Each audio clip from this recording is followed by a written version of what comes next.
President Bongbong Marcos orders the beefing up of the country's maritime security following the recent escalation of aggressive action by China against Philippine vessels in the West Philippine Sea.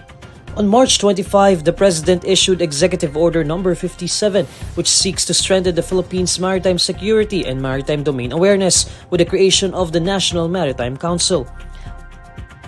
Marcos says that the Philippines continues to confront serious challenges that threaten the country's territorial integrity as well as the peaceful existence of Filipinos despite efforts to promote stability and security in our maritime domain.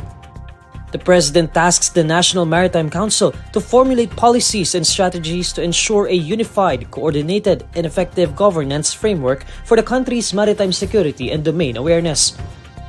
The Council is authorized to accept donations, assistance, or gifts from either foreign or local sources. It is also directed to formulate guidelines that would lay out the specific roles that each support agency would play, as well as their personnel and equipment needs. The National Maritime Council will also set up and operate the National Maritime Center, which will oversee the implementation of the country's national maritime security policy. The executive order was issued 2 days after China Coast Guard ships again bombarded with water cannon the Onaiza May 4, a Philippine-commissioned vessel that was on a resupply mission to Filipino troops stationed at a warship intentionally grounded 25 years ago on Ayungin Shoal. President Bongbong Marcos appoints Major General Romeo Francisco Marbil as the new Chief of the Philippine National Police. Marbil is taking the helm of the National Police Force after General Benjamin Acorda officially retired from service on April 1. Before being appointed as the PNP Chief, Marbil was the officer in charge of the institution's Directorate for Comptrollership. He also served as Police Director of Eastern Visayas.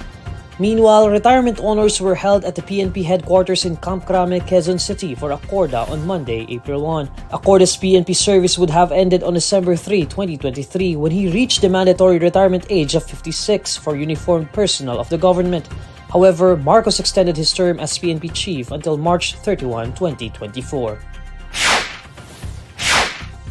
The Philippines faces growing cyber threats from the exploitation of generative artificial intelligence and continuous targeting by China-backed cyber threat actors. This is according to the 2024 Global Threat Report of Texas-based cybersecurity firm CrowdStrike. The report states that AI tools that can generate increasingly convincing text, images, and video are making it easier for threat actors to spread misinformation and access sensitive systems. In an interview with the Inquirer, CrowdStrike Field Chief Technology Officer International Fabio Fratuccello says that the recent developments in generative AI puts a tremendously powerful tool in the hands of the average person and sophisticated adversary alike. He adds that AI models can learn nuances of different languages and dialects, which lowers the barrier for conducting convincing phishing attempts and disinformation campaigns. This increases the risks of cyberattacks in the Philippines, where mobile and social media usage is high. Fratuccello warns that the Philippines is not immune to this fast-evolving threat and advises the public to be critical of information sources when assessing content authenticity. The report also highlights increased targeting of the Philippines by Chinese-linked adversaries through supply chain compromises and third-party relationships.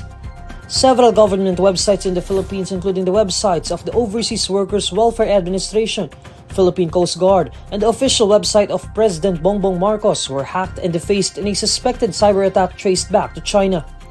This prompted the Department of Information and Communications Technology to launch an investigation into the cyber attack, which happened amid escalating tensions between Manila and Beijing in the West Philippine Sea. China, however, has denied involvement in the incident.